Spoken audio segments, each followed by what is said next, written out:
Сәлеметсіңдер ме оқушылар? Сабақтың тақырыбын анықтау үшін мына сөз жұмбақты шешейік. Ойланайық. Іске сәт. Сөз жұмбақ дұрыс шешілді деп ойдамын. Бәйтерек сөзі. Сонымен сабақтың тақырыбы бәйтерек монументі. Бүгінгі сабақта тыңдалым мәтіні бойынша сұрақтарға жауап беруді үйренесің. Жаңа сөздердің мағынасын түсінесің. Оқушылар, бәйтерек бейнеролигін тамашалайық.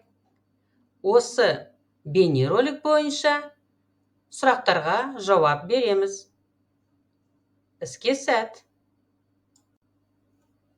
Оқушылар, бейнероликтің мазмұны бойынша сұрақтарға жауап берейік. Бейнероликтің кейіпкерлері кім? Балалар қай қалада жүр? Алаңның қонағы қайдан келді деп ойлайсыңдар? Алан Сашаны қайда алып келді? Қалай ойлайсыңдар? Алан неге Астанамен танысуды осы жерден бастады? Ойланайық. Іске сәт. Оқушылар, ұсынған жауап үлгілеріне көңіл бөлейік. Бірге тексерейік. Бейнероликтің кейіпкерлері Алан мен Саша. Балалар Астана қаласында жүр.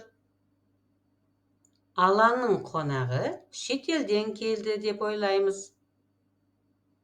Алан Сашаны бәйтерек монументін көрсетуге алып келді.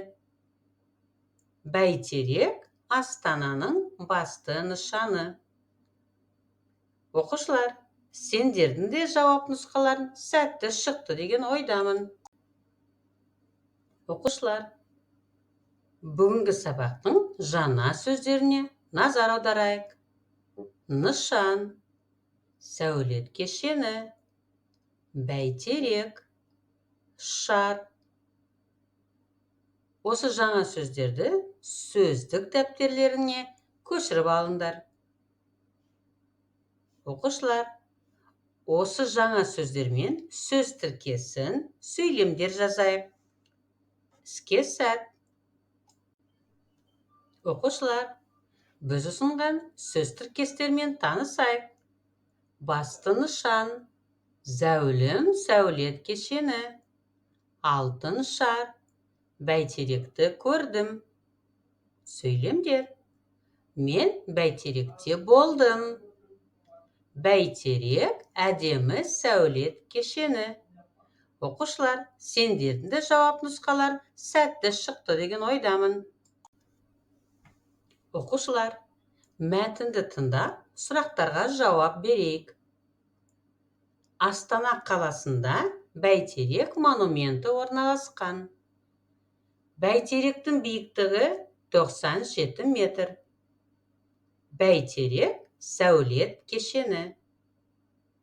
Бәйтерек қаланың басты нышаны. Сұрақтар. Астана қаласында не орналасқан? Бәйтеректің биіктігі неше метр? Бәйтерек қандай кешен? Оқушылар, ойланайық. Іске сәт. Оқушылар, бірге тексерейік. Астана қаласында бәйтерек монументі орналасқан. Бәйтеректің биіктігі 97 метр. Бәйтерек сәулет кешені. Оқушылар, сендердің жауап нұсқаларын сәтті шықты деген ойдамын. Оқушылар, ертегіні оқиық. Өз болжаңмен аяқтап айт. Ертеде биік бәйтерек ағашы өсіпті. Бәйтеректің бұтағында ұя бар екен. Самұрық құс ұяға алтын жұмыртқа салыпты. Оқушылар, енді осының жалғасын өздерің құрастырасыңдар. Келесі тірек сөздерді қолдануға болады.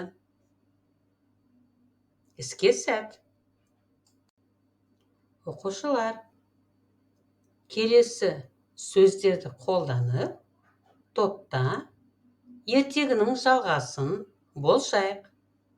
Тірек сөздер: жыл сайын, айдаһар, батыр, ұшып келеді, жеп қояды, қорғайды, ержүрек, құтқарады.